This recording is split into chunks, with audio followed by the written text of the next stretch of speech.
A millionaire is cornered by pursuers and is about to be caught when suddenly an old car appears. He panics upon seeing that the driver is a 6-year-old girl shouting for him to get in. With no options left, he obeys. As soon as the door closes, the girl slams the gas and yells, "Hold on tight, they're right behind us." What happens next is so unbelievable it leaves everyone in shock. The smell of burning rubber and damp refuse assailed Arthur's nostrils, a brutal offense to senses accustomed to the aroma of new leather and imported coffee. His heart, an organ he treated with the same cold logic as one of his investment spreadsheets, hammered uncontrollably against his ribs. The fabric of his custom-tailored Italian suit was torn at the shoulder, a wound in the cloth mirroring the chaos that had seized his ordered life.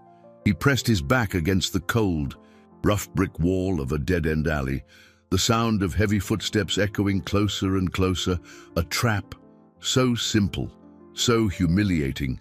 Ricardo, with his predatory smile, had lured him to a fake meeting, a power play that had slipped out of his control for the first time in decades. Every problem, for Arthur, had always had a solution, a price, a lever. But here, in this grimy concrete labyrinth, his fortune was useless, his logic a joke. He was cornered, and fear, an emotion he believed he had outgrown in childhood, suffocated him. Ricardo's men were not subtle, they were instruments of intimidation, and the fear he felt now was exactly what his rival wanted. He closed his eyes for an instant, and the alley's darkness was filled with the image of a small face, blonde hair falling over frightened eyes, his sister, a raw wound from his past, a scar that never healed, throbbing with the same intensity as his current helplessness. He had disappointed her, had failed to protect her, and now, once again, he was weak. The silhouettes of two large men blocked the only exit from the alley. The faint light from a distant streetlight outlined their menacing forms. It was the end of the line.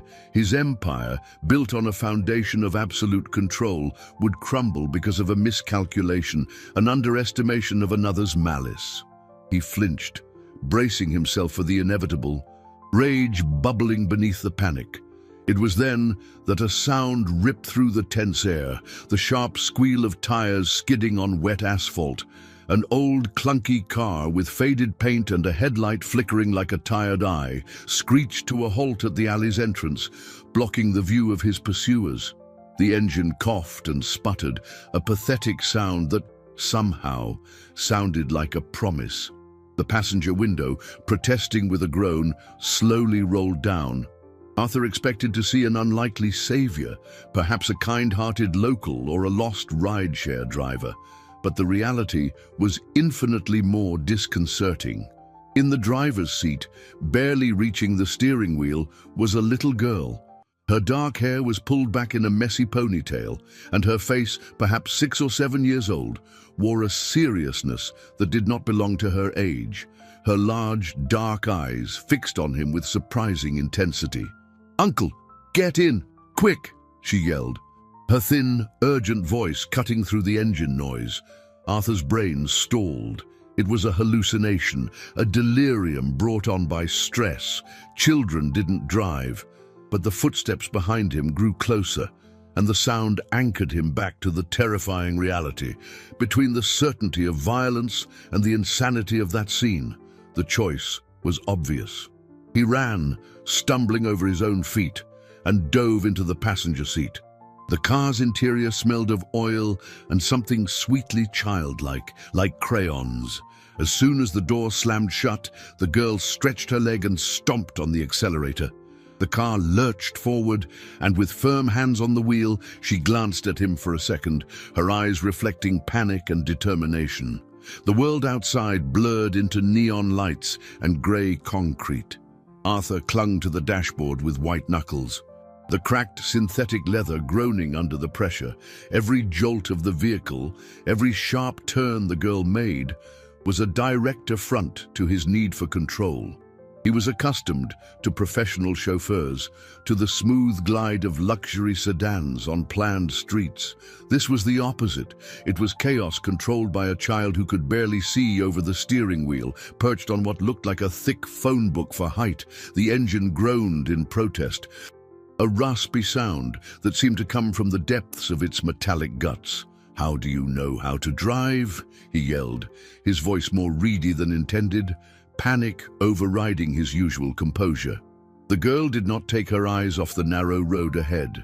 Her small hands gripped the wheel with surprising firmness. "My dad taught me the basics before he left," she replied, her voice steady, but with a note of sadness that hung in the air for an instant. The simplicity of the answer disarmed him. His departure, such a soft word for something Arthur suspected had been terribly harsh. He glanced in the rearview mirror and saw the headlights of his pursuers shrinking, lost at an intersection she had cut across at the last second. She wasn't a skilled driver, but she was unpredictable. No one would expect an old car, driven by a child, to make a prohibited turn down a service alley. They hid for a moment behind a large dumpster, the engine off, the silence filled only by their ragged breaths and the dripping water from a rusty pipe. Arthur had never felt so vulnerable in his entire life. His fate was in the hands of a small orphan. When the sound of the other car faded, she started the engine again. "Where are we going, Uncle?" she asked, looking at him for the first time since the chase began. Her eyes were serious, waiting for an order, a plan. He, the master strategist, was speechless. "To my apartment," he managed to say, giving her the address of his penthouse, a place that until then had represented his power and isolation. 20 minutes later, the noisy, dirty car pulled up in front of the glass and steel skyscraper that was his home. The doorman, accustomed to seeing limousines, looked at the vehicle with a mixture of horror and confusion.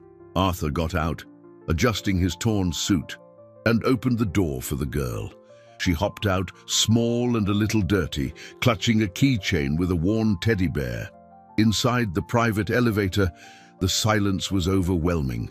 The contrast between her world and his was stark. The elevator opened directly into his living room, a vast, minimalist space with glass walls that revealed the shimmering city below. It was a cold, impersonal place, devoid of family photos, devoid of memories. A monument to his loneliness. The girl stopped in the center of the room, looking at everything with quiet curiosity. He finally turned to her, the adrenaline giving way to an avalanche of questions. "Why did you do that? Who are you?" he asked, his voice lower now. She met his gaze, her dark eyes reflecting the city lights. "My name is Lena. I saw your picture in an old newspaper. At the garage.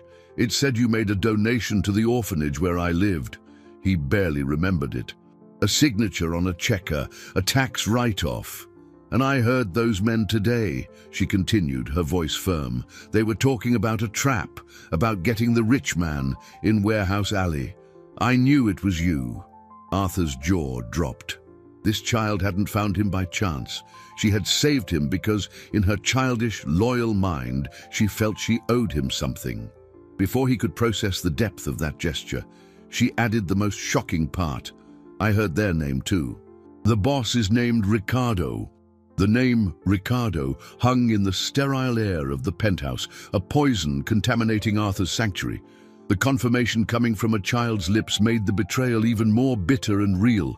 Fury, an emotion he usually kept under an iron grip, began to rise in his throat like bile. Ricardo, his partner, the man with whom he had shared profits and strategies for nearly a decade, had orchestrated it all. As he sank into these dark thoughts, Lena walked around the room, her small shoes leaving subtle dust marks on the polished marble floor. She stopped in front of the enormous glass wall, her hands flat against the cold surface, watching the city lights spread out like a carpet of diamonds. To Arthur, that view was a symbol of his power, of his conquest. To her, it seemed to be just beautiful. Arthur's rage, however, soon turned to action. He needed to retaliate, to crush Ricardo before he could cause more damage. He grabbed his smartphone, a device that was an extension of his will, and began dictating orders to his virtual assistant, preparing a legal and financial offensive that would leave Ricardo in ruins. But as he spoke, urgent news flashed across the screen of one of the wall-mounted televisions he kept tuned to business news channels. The headline was a knife in his chest. Arthur Drummond, tech magnate. Fakes own kidnapping in daring stock market manipulation scheme. His photo, taken at a gala event, smiling arrogantly, was next to the sensational headline. His phone began to ring incessantly. Journalists, investors, his board of directors. He silenced the device, the blood draining from his face. Ricardo wasn't just trying to intimidate him, he was destroying his reputation, the very foundation upon which his entire empire was built. His rival was faster, more ruthless than he had imagined. Suddenly, the television screen changed, showing grainy security camera footage. It was the alley, and there he was, running, diving into the old car. And then, a frozen image of Lena's face, magnified and terribly clear, as she looked back for an instant. The anchor's voice was grave and accusatory. Anonymous sources report the child, an accomplice in the charade, was last seen in the industrial area. A substantial reward is being offered for information leading to her whereabouts. Arthur felt the floor disappear beneath his feet. Ricardo wasn't just playing dirty, he was crossing a line. Arthur, even in his coldness, would never dare to cross. He had turned Arthur's savior into a target. The girl who had saved him out of pure loyalty was now in danger because of him. He looked at Lena, who had turned from the glass, her eyes wide with fear as she saw her own face on the television. She was no longer an anonymous hero, she was a fugitive. "Are they looking for me?" she whispered, her voice trembling for the first time. Arthur's armor of pragmatism shattered. That fear in her eyes, it was the same fear he had seen in his sister's eyes years ago. The same helplessness flooded him. "We need to get out of here. Now," he said, his voice raw. He grabbed his wallet and the keys to one of his getaway cars, a discreet sedan stored in the underground garage. But when he tried to open the door leading to the service elevator, a red light blinked on the security panel. Access denied. He tried his code, then his fingerprint. Nothing. Ricardo had thought of everything. He was trapped in his own golden fortress. "Is there another way out?" Lena asked, her small hand clutching the fabric of his trousers. The penthouse was no longer a refuge. It was a cage. And across town, greedy, desperate people were now looking for a little girl with a serious face and a messy ponytail. The vulnerability he had felt in the alley returned with full force. For the first time in a long time, Arthur had no plan. He looked out the window, not at the city he dominated, but at the streets below, imagining the eyes that were now hunting them. He needed to get her out of here. But how? His gaze fell on the silenced phone. All his connections, his powerful contacts, they would be useless. Ricardo had poisoned them against him. And then he remembered his money, the solution to everything. He opened his banking app, ready to transfer an exorbitant sum to an offshore account, enough for them to disappear. But a cold, impersonal message appeared on the screen. "Your accounts have been temporarily frozen due to an ongoing investigation." The last pillar of his power crumbled. No reputation, no allies, and now no money. He looked at Lena, who watched him with a trust he didn't deserve. He only had the cash in his wallet, a few $100s. He, the billionaire, and she, the orphan, were alone, hunted, and for the first time in his life, truly poor. The reality of his new condition hit him like a punch to the gut. The rarefied air of his luxury penthouse suddenly felt thick and suffocating. The silence, once a sign of peace and control, was now filled with the hum of the threat closing in around them. Arthur looked at the money in his wallet, $347, an amount he would usually spend on lunch without a second thought. Now, It was all they possessed. Arthur's mind, trained to find logical and efficient solutions, spun in a vacuum. Every door he mentally tried was locked. His contacts, his influence, his buying power, all gone. "The fire escape," Lena said suddenly, her small voice echoing in the vast room. He turned to her. She pointed to a discreet metal door, almost invisible against the grey wall, one he had never used in all the years he had lived there. It was for emergencies, a concept that until then had been purely theoretical to him. The irony was cruel. He, who lived in a world of contingency plans and risk mitigation strategies, needed a child to point him to the most obvious exit. They descended the 50 floors in tense silence, the metal steps echoing under their feet. Each floor they passed was like descending a rung on the social ladder he had climbed with such effort. When they finally reached the ground floor and emerged into a side alley, the damp city air enveloped them. They were anonymous, just two more figures in the night, but the feeling of being watched was palpable. The discreet sedan in the garage was unreachable, but Lena's old clunker was still there, awkwardly parked on the street, a monument to their desperate situation. It was the only refuge they had. They got into the vehicle, and Arthur took the wheel. He drove aimlessly for a while, trying to put distance between them and the glass tower that was no longer his home. The city, which once seemed like a game board under his command, was now a hostile labyrinth. Every approaching headlight in the rearview mirror made him flinch. Every person who looked their way seemed to recognize them. He needed to find a place to hide, a place where no one would think to look for a billionaire and a child. His instincts led him away from the upscale areas to the fringes of the city, where skyscrapers gave way to low-rise buildings and faded neon signs. He spotted the sign of a roadside motel, The Weary Traveler, with a few letters missing. It was perfect in its imperfection. The room was small and smelled of disinfectant and stale cigarettes.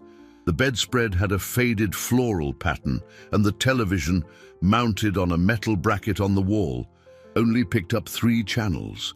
Arthur placed the few crumpled bills he had on the worn nightstand. It was a parallel universe, light years away from his reality of Egyptian cotton sheets and 24-hour room service.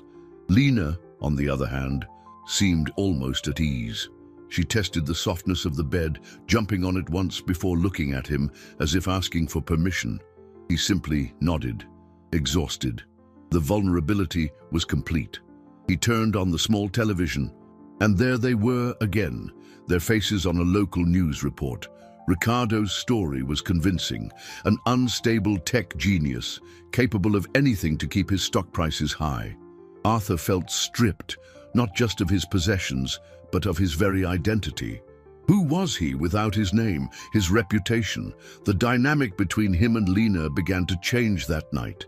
The hierarchy of power, once so clear, dissolved into the dust of that motel room. He, the man who commanded an empire, now didn't even know how to get his next meal without a credit card. He looked at Lena, who had already fallen asleep, curled up under the worn bedspread, the teddy bear keychain clutched in her hand. She, with her instinctive courage and her knowledge of a world he had never inhabited, was now his compass. The night was long. Arthur didn't sleep. He sat in an uncomfortable plastic chair, watching the girl sleep, her breathing soft and regular. The weight of his responsibility was crushing. He had put her in danger.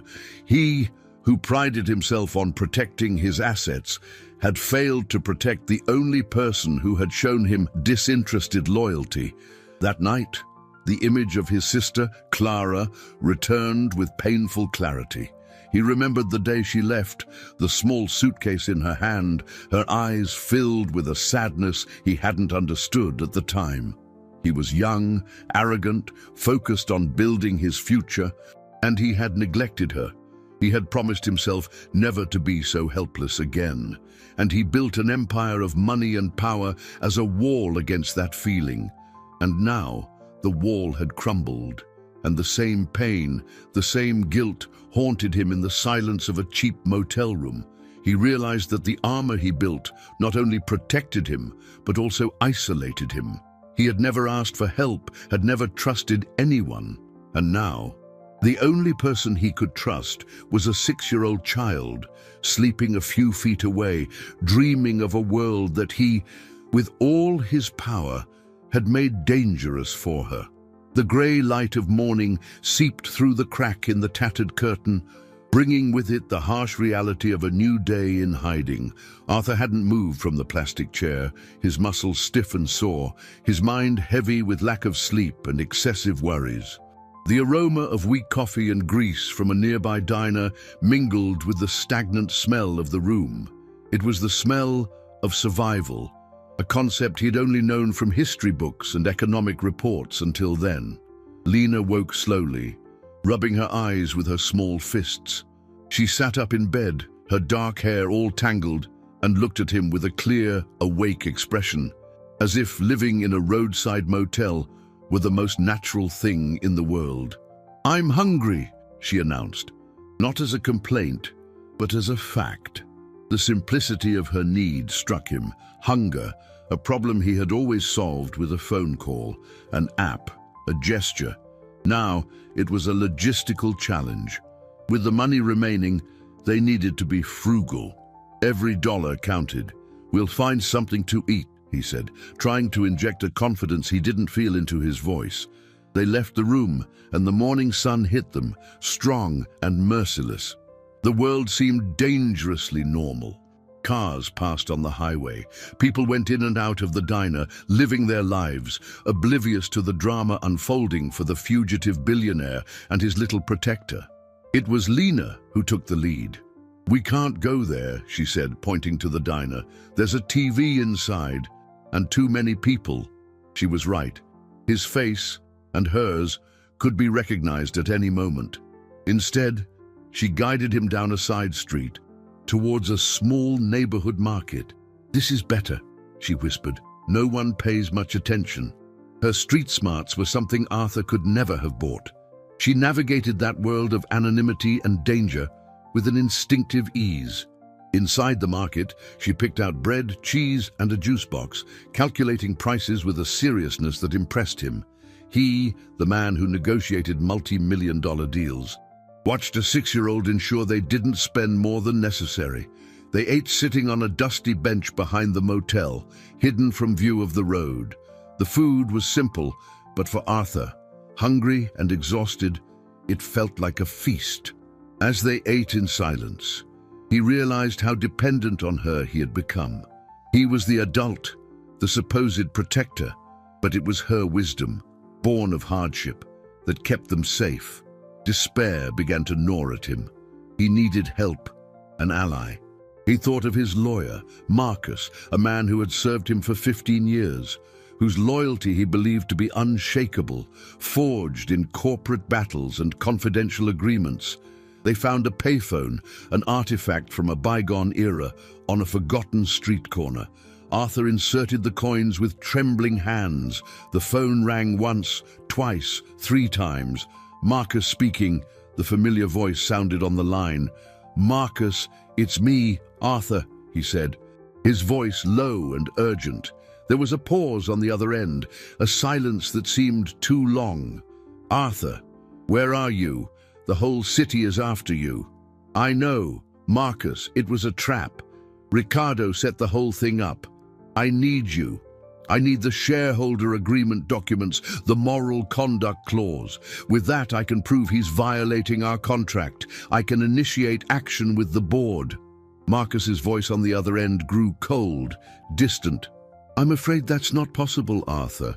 "What do you mean, not possible?" Arthur retorted, panic beginning to rise. "Those documents, they seem to have been misplaced. And frankly, Arthur, given the circumstances, the board is already moving to oust you. Representing you now would be professional suicide." The betrayal was a physical blow. Marcus wasn't just cowering, he was abandoning him. Worse, the mention of misplaced documents was too specific. Ricardo had gotten to him. He had bought him off. The last bridge to his old world had been burned. "You let him do this, Marcus. You gave everything away, Arthur whispered into the phone, understanding chilling him to the bone. Business is business, Arthur. You always said that, Marcus replied, and the line went dead. Arthur stood there, phone in hand, the dial tone buzzing in his ear. He was completely alone. His lawyer's betrayal isolated him in a way even Ricardo's pursuit hadn't managed.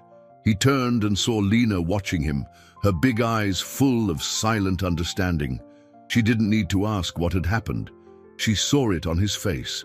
He sat down on the curb, head in his hands. The armor of self-sufficiency he had worn his entire life was in pieces. He had no one left. No one but that small figure who approached him and, hesitantly, placed a hand on his shoulder. The gesture was so simple, so pure, that it broke something inside him. The helplessness he so feared wasn't about losing money or power. It was about this, about being utterly alone and cornered, with no one to turn to. That touch, however, said otherwise. He wasn't entirely alone, and in that moment he realized the small hand on his shoulder was the only real thing he had left. The days that followed merged into a grey routine of vigilance and scarcity. The weary traveler motel became their small fortress, a precarious refuge from the outside world. They only left when necessary, moving in the shadows of dawn and dusk like nocturnal creatures. Arthur, the man who once commanded boardrooms with his imposing presence, now learned from Lena the art of invisibility. He traded his torn suit for cheap clothes from a second-hand store, a disguise that wounded his pride but ensured his safety. Lena taught him to walk with his head down, to avoid eye contact, to blend into the urban landscape in a way he never imagined possible. The suffering, however, was not just external. The lack of control, the constant anxiety, and the humiliation of his situation corroded Arthur from within. Nights were the worst. He lay awake for hours, replaying his mistakes, Ricardo's betrayal, Marcus's cowardice, and above all, the image of Lena, whose childhood was being stolen because of him. During the day, to pass the time and keep the girl's mind occupied, he tried to teach her things. He started with math, drawing equations on paper napkins, but she seemed more interested in his stories about technology, about how computers worked and how he built his company from nothing. In those moments, a glimpse of the old Arthur appeared, passionate and articulate, but reality always brought them back to the grim present, and then the suffering took a crueler, more tangible form. On a cold, damp morning, Lena woke up with a flushed face and a dry cough that echoed painfully in the small room. Arthur touched her forehead and felt the feverish heat. Panic, a feeling he was becoming all too familiar with, gripped him with icy claws. In his old world, a fever would be handled with a call to his private doctor, who would appear at his penthouse in less than an hour. Here, with money quickly running out, a hospital was out of the question. They would be identified immediately. He watched her sleep, her breathing short and labored, and the same wave of helplessness he had felt when he lost his sister drowned him. He remembered Clara, sick in bed, and his parents, worried about bills, hesitating to call a doctor. He was just a teenager then, weak and unable to help. He swore to himself that he would never again be limited by lack of resources, that his money would be a shield to protect those he loved. And now, with all his supposed power, he was in the exact same position, watching someone he cared about suffer, his hands tied. Lena's fever worsened throughout the day. She was too weak to eat, her large, usually bright eyes glazed and feverish. Arthur knew he couldn't wait any longer. He counted the crumpled bills that remained. $48. He left the motel, his heart pounding against his ribs, and walked to the nearest pharmacy. The place was bright and sterile, a stark contrast to his situation. He felt like an imposter, a criminal. He described Lena's symptoms to the pharmacist, an older man with tired eyes who gave him children's fever medicine and cough syrup. The total came to almost $20. He paid, hoarding the change as if it were treasure. That night, He cared for her with a tenderness he didn't know he possessed. He measured the medicine dose carefully, held a glass of water for her to drink, and wiped her warm forehead with a damp cloth. She was half asleep, murmuring nonsense. In a moment of delirium, she held his hand. "Dad," she whispered, her voice weak. The word hit him with the force of a wave. He didn't correct her. He just stayed there, holding her small hand. The weight of that unearned title crushing him, sitting on the edge of the bed, in the silence of the night, broken only by Lena's soft cough. The dam he had built around his emotions finally broke. Tears, hot and bitter, streamed down his face for the first time in over 20 years. He didn't cry for the loss of his fortune or his status. He cried for his failure, for the repetition of his history. "I'm so sorry, Clara," he whispered into the darkness. The words directed at his sister, but meant for the girl sleeping in the bed. "I won't lose you too." He confessed his fears to the four walls of that cheap room, his guilt, his arrogance. He admitted to himself that his pursuit of power wasn't about success, but about fear. Fear of being weak, of being helpless, of failing the people who depended on him. It was the first time he allowed himself to be truly vulnerable, not forced by the situation, but by choice. And in that silent confession, something shifted. A fragile, precious connection of trust, which until then had only been implicit, solidified between him and the sleeping child. He was no longer just a man she had saved, and she was no longer just a girl he needed to protect. They were, in some inexplicable way, a family forged in the fire of adversity. He continued to hold her hand until the sun rose, feeling the fever finally begin to break. The storm had passed, but the landscape of his soul was forever altered. Lena recovered with the remarkable resilience of childhood. The fever broke, and in 2 days, the color returned to her face. The cough persisted, but it was weaker, less alarming. The small crisis, however, had changed everything. The bond between them, once an alliance of necessity, deepened into something closer to genuine care. Arthur found himself watching her draw on a piece of cardboard with a chalk shard they found on the street, and felt a protective warmth in his chest that scared and comforted him at the same time. He, who had never considered himself capable of caring for anyone, had passed the most terrifying test of his life. But her recovery also brought back the urgency of their situation. Money was almost gone. They couldn't stay in that motel forever. The feeling of being in a dead end returned to oppress him. One afternoon, as he looked out the window, watching the anonymous flow of cars on the highway, despair struck him again. "We have nowhere to go," he muttered to himself, more to himself than to Lena. Lena, who was sitting on the floor arranging a small collection of smooth stones, looked up. She watched him for a long moment, her brow furrowed in concentration. She saw the defeat in his shoulders, the same helplessness he had felt while caring for her. She stood up and walked to the dresser where he had thrown the old car keys. She picked up the keychain with the little bear and gently jingled it. The sound of the keys clinking seemed to awaken something in her. "My dad," she said, her voice low and thoughtful. "He always used to say something funny." Arthur turned, paying attention. Any distraction was welcome. He used to say, "Lena, the answers to big problems aren't in the engines, but in the papers kept in the toolbox." Arthur stared at her, confused. It sounded like the kind of enigmatic saying a simple man would utter. It probably referred to manuals, warranties. "What papers?" he asked, and without much interest. "I don't know. He just said that. His box is in the trunk." A spark of curiosity, faint but present, ignited in Arthur. It was a shot in the dark, a foolish hope, but it was more than they had. They waited for nightfall. Under the cloak of darkness, they furtively made their way to the car. The air was cold, and with each passing car, Arthur felt a chill of fear. He opened the trunk, which groaned in protest.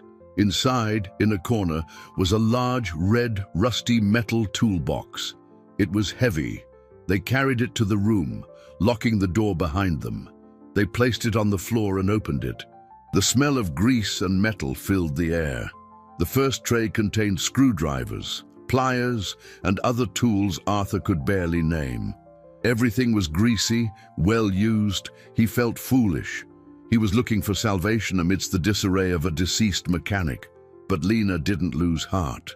"There has to be a false bottom," she said, with the certainty of someone who knew her father's secrets. She began to remove the tools, one by one. Beneath the main tray, there were more heavy tools, but when they removed the last wrench, they saw that the metal bottom of the box seemed loose in one corner. Arthur used the tip of a screwdriver to pry up the metal plate. It lifted, revealing a shallow, secret compartment. And there, wrapped in an oily rag to protect it from moisture, was a small, worn, leather-bound ledger with an elastic band to keep it closed. Arthur's heart began to beat faster. He picked up the book. The pages were filled with tight, precise handwriting. They were service records, dates, license plates, job descriptions. Most seemed normal: oil changes, brake repairs. But some entries were marked with a small asterisk and contained coded notes. Compartment modification, NV78X, night delivery, secondary tracker installation, chassis YP44T, client R, client R. Arthur's blood ran cold. He flipped through the pages feverishly, his analyst's brain working at full speed. The dates, the codes, a pattern began to emerge. These were unofficial services for suspicious figures. And then he saw it, an entry from 6 months ago. The name was written out in full, as if Lena's father wanted to make sure he wouldn't forget. Ricardo Vargas, full modification on 3 black sedans. Cash payment, urgent. Ricardo. The proof. A proof that Ricardo was involved in activities far beyond corporate trickery. Lena's father wasn't just a mechanic, he was a specialist, forced by circumstances Arthur could only imagine to work for dangerous people. Arthur's innocence and Ricardo's guilt were there in those pages. They had the weapon they needed. As Arthur stared at the ledger, a mixture of triumph and fear growing within him, he heard a sound outside, the crunch of gravel under tires. He rushed to the window and peeked through the curtain. A black sedan, identical to those he'd seen on the news pursuing them, screeched to a halt in front of their motel room door. The car's lights went out, but not before its headlights illuminated the room for an instant, revealing their silhouettes to whoever was inside. They had been found. Panic was instant and overwhelming. Arthur recoiled from the window, his heart hammering wildly against his ribs. The ledger in his hand seemed to weigh a ton, a precious artifact and, at the same time, a death sentence. The doors of the black sedan opened outside, and he heard the grave voices of 2 men. They weren't trying to be discreet. They knew their targets were there. "There's no way out," Arthur whispered, desperation seizing his voice. He looked around the small room, searching for an escape route that didn't exist. The door, the window, both led directly to Ricardo's men. Lena, however, didn't seem paralyzed by fear. Her eyes darted around the room, assessing the situation with a clarity Arthur couldn't summon. She ran to the small bathroom window, which overlooked the back of the motel. It was tiny, too high for him, but maybe for her. "I can fit," she said, her voice firm, without a trace of hesitation. "I'll run and get help." "No!" The word burst from Arthur's mouth with a force that surprised him. The idea of separating from her, of sending her alone into the darkness, was unbearable. It was a repetition of his greatest failure, leaving someone he should protect to face danger alone. The image of his sister, Clara, walking away haunted him. "I won't let you go." In that moment, he realized his priority had changed. It was no longer about clearing his name or recovering his fortune. It was about protecting that girl. The sound of a heavy knock on the door made both of them jump. "Open up, Drummond! We know you're in there! Make it easy on yourselves!" The voice was rough, impatient. Arthur shoved the ledger inside his jacket, the zipper scratching his skin. He pushed the heavy wooden dresser against the door, a flimsy barricade that wouldn't buy them much time. Another knock. Harder this time, rattled the door in its frame. "Think, Arthur, think," he muttered to himself, his logical mind battling the surge of adrenaline. That's when his gaze fell on the old car, parked just a few feet from the front window. The car that had saved them once. Could it save them again? A crazy, desperate plan began to form in his mind. It was risky, almost suicidal, but it was their only chance. He turned to Lena. "I need you to trust me." Completely. She looked into his eyes, and instead of fear he saw determination. She nodded. The door shuddered with a powerful kick. The wood began to crack. "When I say now, I want you to hide under the bed and don't come out for anything. Understand?" he instructed, his voice low and urgent. "No matter what happens." "But what about you?" she asked, her eyes wide. "I'm going to distract them. Just do what I say." The door took another violent blow, and the lock splintered with a metallic crack. Arthur grabbed the plastic chair, the only weapon he had. "Now, Lena, go!" She hesitated for a second and then dove under the bed, disappearing beneath the floral comforter. The next instant, the door burst open with a crash. Two huge men entered the room, their eyes sweeping the cramped space. They saw Arthur standing, the chair raised like a pathetic shield. Their expressions were a mix of contempt and irritation. "Ma, where's the girl?" asked the first, the taller of the two. "She's gone," Arthur replied, trying to keep his voice steady.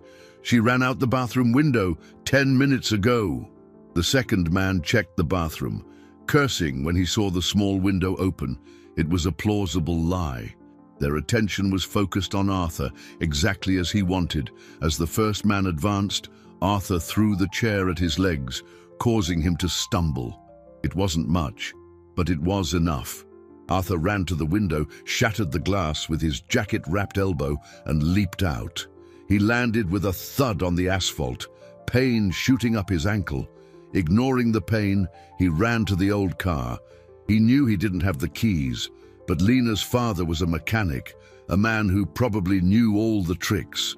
Arthur had spent hours in the car, waiting, thinking, and he had noticed something, a loose wire under the dashboard. It was a gamble. He squeezed into the driver's seat, found the wires, and joined them. The engine coughed, protested, but then miraculously caught. With a roar, he slammed it into gear and floored the accelerator. The men, recovering from their surprise, rushed out of the room, guns drawn. Arthur didn't drive away. He spun the wheel hard, making the car fishtail.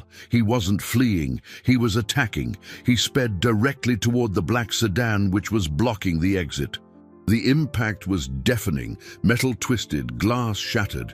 The sedan's alarm blared, a piercing shriek in the night. The old clunker, built like a tank, had disabled the newer vehicle, completely blocking the motel parking lot exit. The men fired, but Arthur was already scrambling out of the wrecked car and running, limping, into the darkness behind the motel. He had created a distraction, a noisy chaos that would surely attract attention. But in doing so, he had separated himself from Lena. He hid behind a dumpster, his heart in his throat, watching the motel lights. He could hear sirens approaching in the distance. His plan had worked, but at what cost? He was hurt, exposed, and Lena was alone in the room, with the door broken down and two furious men nearby. The helplessness he had fought so hard to avoid enveloped him again, colder and darker than ever. The darkness behind the dumpster was a cold ally. Arthur pressed his body against the icy metal, trying to control his ragged breathing, each inhale a stab in his aching ribs. His ankle throbbed with sharp pain, but it was the pain in his chest, a mix of fear and guilt that consumed him. The sirens grew louder, a rising wail that promised order, but to him meant only more danger. He couldn't trust the police. Ricardo would surely have contacts there too. His mind, however, wasn't on his own safety. It was stuck in that motel room, with Lena hidden under the bed. He had left her behind. The logic of his plan, to create a distraction, immobilize the pursuers, attract unwanted attention to them, now seemed monumentally stupid. He had abandoned her, just as he felt he had abandoned Clara. Guilt was a poison, paralyzing him. What would he do if something happened to her? How could he live with himself? Ricardo's men couldn't have gone far. He imagined them, furious and frustrated, perhaps still searching for him around the motel, or worse, returning to the room to make sure the girl really wasn't there. He needed to go back. He needed to be sure she was safe. Ignoring the searing pain in his ankle, he moved, limping from shadow to shadow, circling the motel building to approach from a different angle. The flashing lights of police cars now illuminated the scene with blue and red flashes, creating a chaotic shadow play. He saw the officers approaching the two henchmen, who now stood with their hands up, trying to explain their presence and the collision. The distraction had worked better than he expected.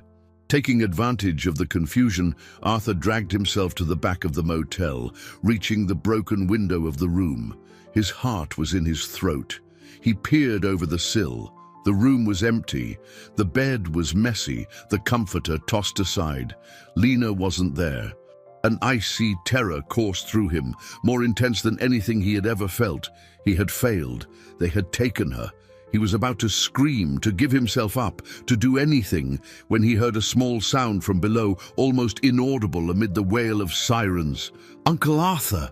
The voice was a whisper. He looked down and saw her. Lena was huddled in the bushes growing against the motel wall, small and almost invisible in the darkness. The relief was so intense that his legs gave out, and he had to lean against the wall to keep from falling. She was safe. She was safe. How? He managed to whisper back, his voice hoarse with emotion. "I heard the crash," she explained, crawling out of the bushes and approaching him. "When they ran out after you, I slipped out the door and hid here. You told me not to come out from under the bed.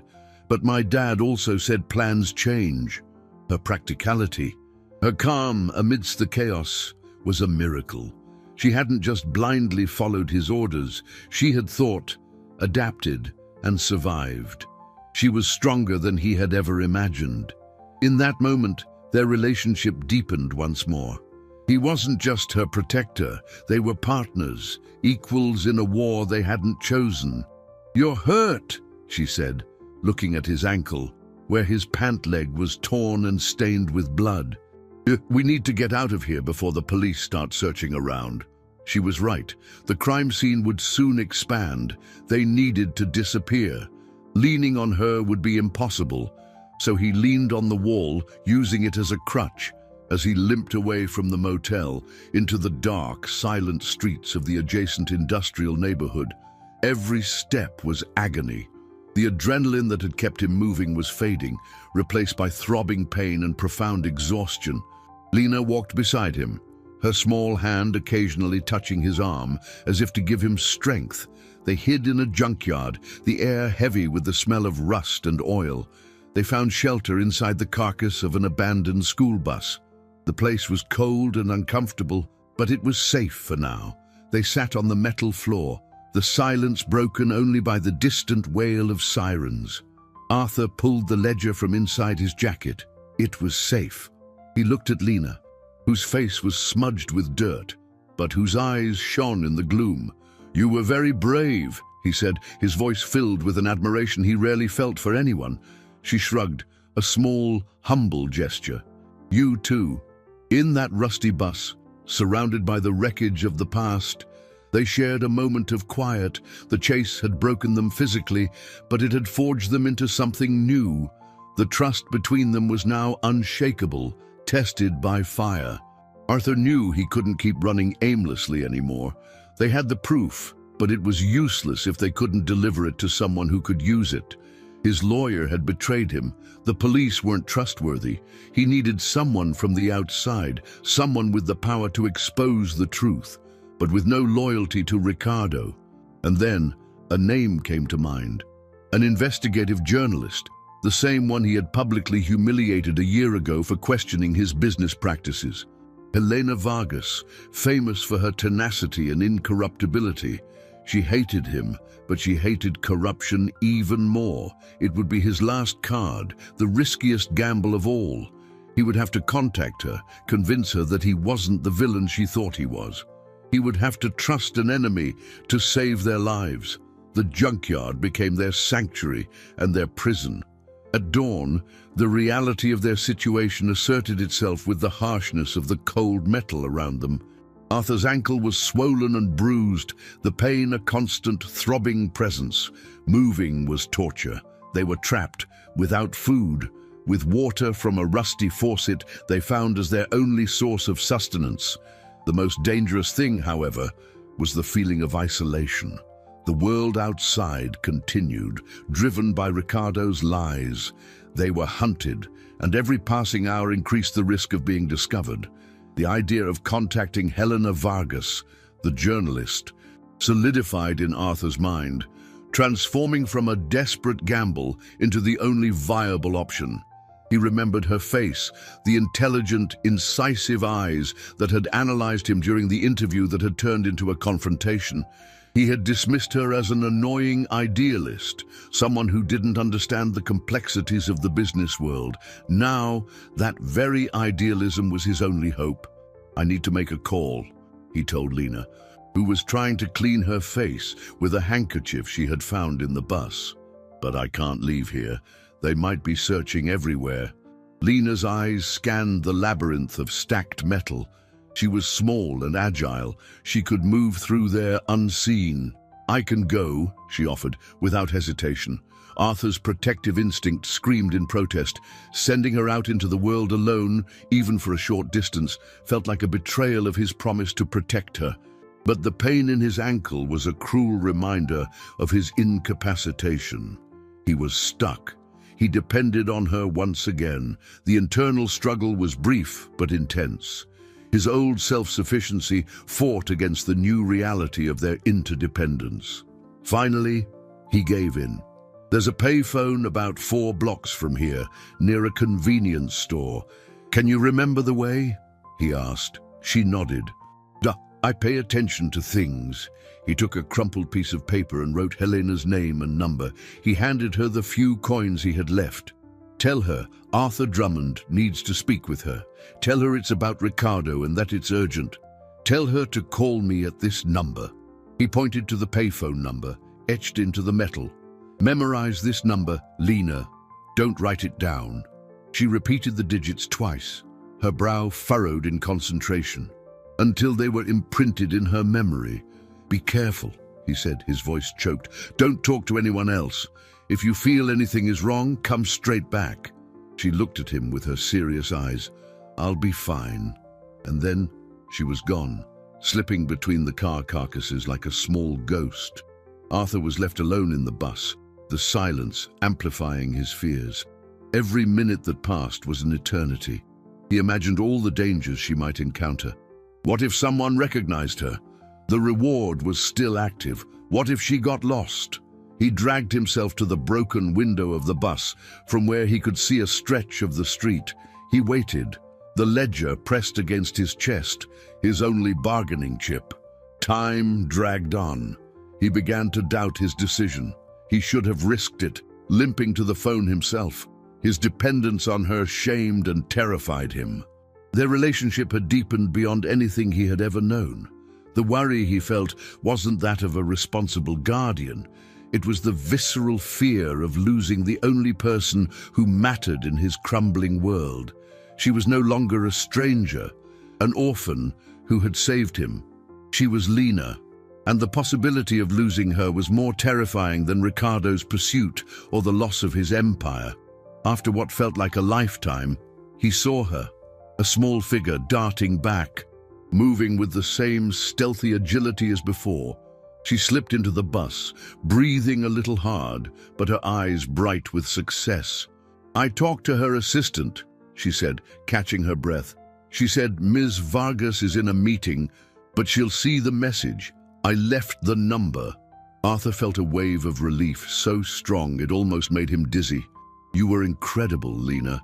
Absolutely incredible." Now, all they could do was wait. Wait and hope that Helena Vargas, the woman he had scorned, was curious enough or principled enough to return the call. They sat in silence, the tension mounting with each passing minute. The sun began to set, painting the sky with shades of orange and purple through the dirty bus window. The sharp, jarring ring of a phone broke the silence of the junkyard. The sound came from the direction of the payphone. It was her. Helena Vargas was calling back, but the question now was different. How would he, a man who could barely walk, get there to answer the call that could save their lives? The phone's ringing was a beacon of hope and an alarm of panic, all at once. Each ring echoed through the junkyard, a shrill, insistent sound that seemed too loud, too dangerous. Arthur knew he had only a few minutes before the call went to voicemail or Helena simply gave up. "I have to go," he said, more to himself than to Lena. He tried to stand, using the side of the bus as support. The pain in his ankle exploded, a blinding white agony that made him gasp and slump back into the seat. Frustration flooded him. To be so close, yet physically unable to reach his salvation, was a new form of torture. "You can't walk," Lena stated, concern etched on her face. She looked in the direction of the sound, then back at him. "I'll go," she said, the decision made in an instant. "I'll tell her to wait. Then I'll come back to help you get there." "No, Lena," he protested, but her determination was unshakable. "It's the only way." She was already moving, slipping out of the bus before he could argue further. He watched her run, a small blur of motion against the deepening shadows of dusk. Alone again, Arthur was consumed by an overwhelming sense of helplessness. He, the titan of industry, the master of the digital universe, was reduced to waiting, depending on a child's courage to fight his battles. As he waited, the relationship between them crystallized in his mind. He realized that the connection he felt for Lena was not just gratitude or responsibility. It was something deeper, something he dared not name, but which filled the void he had carried in his heart for years. She had forced him to feel again, to care. She had rescued him from a much older, darker prison than Ricardo's pursuit, the prison of his own coldness. He saw Lena return, running as fast as her small legs would carry her. "She'll wait," she panted, reaching his side. But she sounded mad. Arthur almost smiled. That sounded like the Helena Vargas he knew. "Now, let's go," Lena said, taking charge.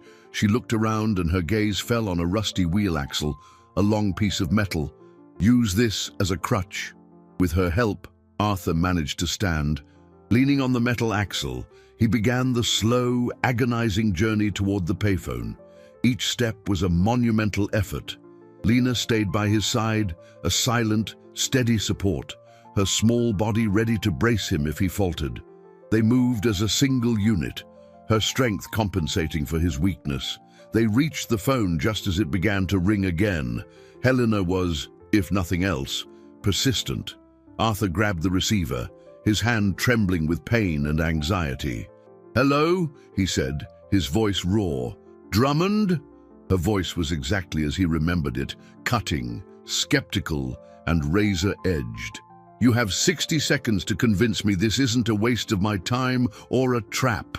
"Vargas," he gasped, trying to catch his breath. "I know you have no reason to trust me, but I'm offering you the story of a lifetime.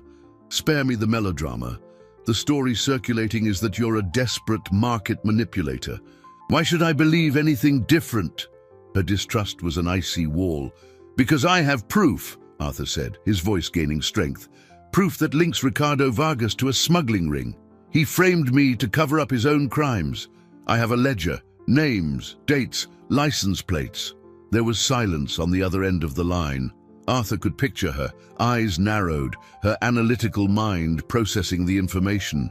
The mention of concrete proof was the bait he knew she couldn't ignore. "Where are you?" she finally asked, her tone still cautious. I can't say over the phone. It's too risky. I need to meet you. Alone. You're asking a lot, Drummond. You're a fugitive. I'm a victim, he corrected her. And there's a child with me. Ricardo turned her into a target. Her life is in danger because of me. The mention of Lena seemed to shift the tone of the conversation. There was another pause, longer this time. All right, Helena said, her voice now tinged with professional reluctance. The abandoned junkyard on West Street. Tomorrow, at noon. Come alone. If I see anything suspicious, I'll vanish and hand your location over to the police. Understood? Understood, Arthur replied, relief making him feel weak. He hung up the phone and leaned against the booth, exhausted, but with a glimmer of hope. They had a chance to expose the truth and end this nightmare. He looked at Lena, who watched him with anxious eyes. He bent down, ignoring the pain, and hugged her. It was an awkward, unpracticed gesture, but loaded with all the emotion he had suppressed. Thank you, Lena, he whispered into her hair. We're going to make it. Because of you, we're going to make it. She hugged him back, her small arms wrapping around his neck. In that embrace, amidst the dirt and despair, Arthur felt a clarity that money could never buy. Victory over Ricardo wouldn't just be about justice or revenge. It would be about securing a safe future for the girl who had taught him to be human again. But as they limped back to the shelter of the bus, a shadow detached itself from a building across the street. A figure who had been watching the phone booth, a man who had heard enough to know where and when the exchange of information would take place. Arthur's gamble had been accepted, but the game was about to become much more dangerous. Noon at the junkyard was oppressive. The sun beat down mercilessly on the mountains of twisted metal, turning the place into a furnace. The air smelled of rust and dust. Arthur and Lena were hidden inside the carcass of an abandoned van, watching the entrance.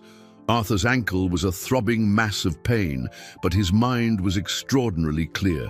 His entire future, and Lena's, depended on the next few minutes.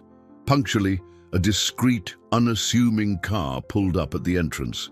Helena Vargas stepped out. She was exactly as he remembered, dressed with elegant practicality, her hair pulled back in a tight bun and a gaze that missed nothing. She stood near her car, arms crossed, waiting, leaving Lena hidden. Arthur limped out, using the metal axle as support. He felt exposed, vulnerable. The distrust on Helena's face was visible from yards away. You came, Arthur said, his voice dry. I'm a journalist, Drummond. The possibility of a good story outweighs my disdain for you. Barely outweighs it, but it does, she replied, without mincing words. Show me what you've got. He approached and with trembling hands handed her Lena's father's ledger. She took it with hesitation, as if it might be contaminated. She began to flip through the pages, her skeptical expression slowly giving way to intense concentration. Her eyes moved quickly, absorbing the notes, the dates, the license plates. She stopped on the page with Ricardo's name, her eyebrow arched. This is substantial, if authentic, she admitted, her voice low. It's authentic, Arthur assured her. The girl who's with me, she's the daughter of the man who wrote this. At that very moment, the sound of engines broke the heavy silence. Not one, but 3 black sedans appeared, blocking the only exit from the junkyard with rehearsed precision. Arthur's heart plummeted. It was a trap. The figure he most feared emerged from the middle car. Ricardo.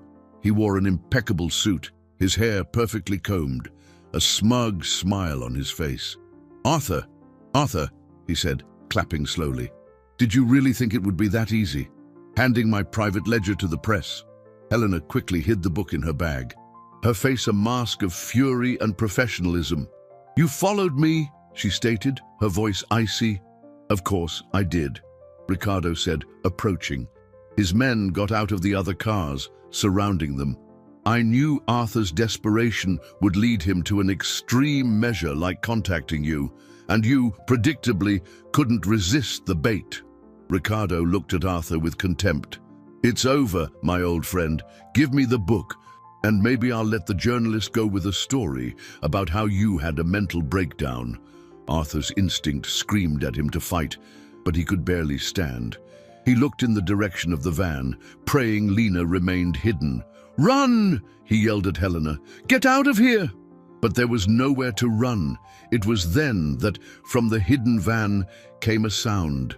The horn of Lena's old clunker, which they had managed to push inside the night before. The sound, loud and discordant, surprised everyone for a second. It was Lena's signal, the distraction he needed. "Get in your car!" Arthur yelled at Helena, shoving her toward her vehicle. He, in turn, ignoring the pain, ran and threw himself into the driver's seat of the old clunker. He had spent the night studying Lena's father's notes. There was one about the car. Reinforced chassis in the front. The engine's weight makes it unstable on tight turns. But a beast in a straight line. He started it up. The engine roared to life. Ricardo's men, recovering from the shock, began to move. Arthur stomped on the accelerator.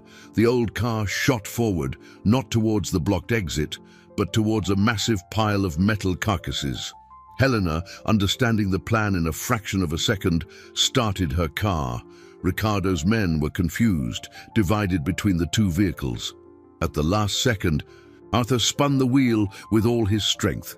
As the book said, the rear of the car skidded violently. He used the momentum, turning the car into a spinning battering ram. The reinforced front of the car slammed into the side of the first black sedan with a devastating impact. The second car, trying to swerve, collided with a scrap pile. The risky maneuver had worked. He had created an opening. "Now, Helena, go!" he yelled. Her car screeched its tires and shot through the gap he'd created, tearing past the wreckage and hitting the street. She and the proof were safe. Arthur tried to reverse, but the old car's engine died with a final wheeze. He was trapped, surrounded by Ricardo and his furious men, who were now advancing on foot. Police sirens, likely called by Helena, began to wail in the distance, but to Arthur they seemed a world away. The silence that followed the chaos was deafening. The dead engine, the echo of distant sirens, the heavy breathing of the approaching men. Arthur sat in the driver's seat of the wrecked car, his body aching, his ankles screaming in protest. But, for the first time in 2 weeks, he didn't feel fear. He felt a strange calm. He looked at Ricardo, who approached with his face contorted into a mask of fury.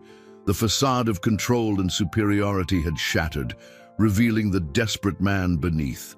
"You cost me everything," Ricardo hissed, stopping beside the car's open door. His men formed a menacing semicircle. "You might have sent the journalist away, but the book is gone with her." "It's over, Ricardo," Arthur said, his voice firm and tired. Ricardo laughed, a dry, humorless sound. "You still don't get it, do you? Power isn't in the proof. It's in who controls the narrative. I'm going to crush this story, and I'll crush you." He signaled to his men. "Get him!" As they advanced, a small figure emerged from behind a stack of tires. "Stop!" Lena yelled, her voice thin, but carrying surprising authority. Everyone froze, turning to look at the child confronting them. She held a smartphone in her hand, Arthur's device, which he had left behind in the van. The screen was on, recording. "It's all live," she announced, her voice trembling slightly but firm. To the police, they tracked the signal. They heard everything. It was a bluff, a magnificent, desperate bluff. But in Ricardo's high-tech world, it was an entirely believable bluff. Doubt flickered in the eyes of his men. They exchanged nervous glances. Confronting a billionaire was one thing. Being caught on a live broadcast threatening a child and an injured man was another. The sirens were much closer now, the sound filling the junkyard. Ricardo looked from Lena to Arthur, and then in the direction of the sirens. The calculation in his eyes was visible. The window of opportunity was closing. He cursed, a low, vicious sound, and turned. "Let's go!" His men, relieved, backed away and scrambled into the only car that still worked. They drove off in a cloud of dust and frustration. The moment they disappeared, the first police cars arrived, lights flashing, flooding the scene. Arthur finally allowed himself to relax. The adrenaline abandoned him, and deep exhaustion washed over him. Lena ran to his side. "Are you okay?" she asked, her eyes wide and worried. He managed to smile. "Thanks to you."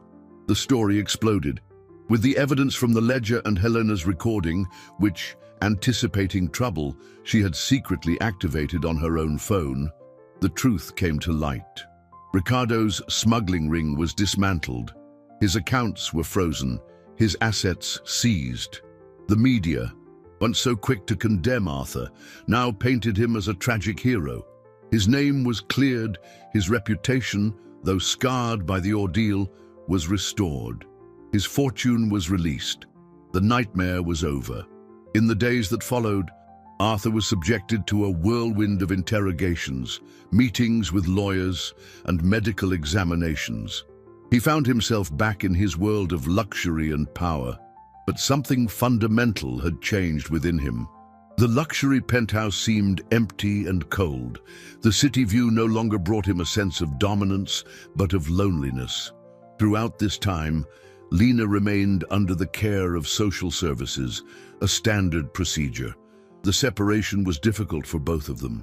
He visited her every day, and with each visit, the silence and the space between them seemed larger, more unnatural.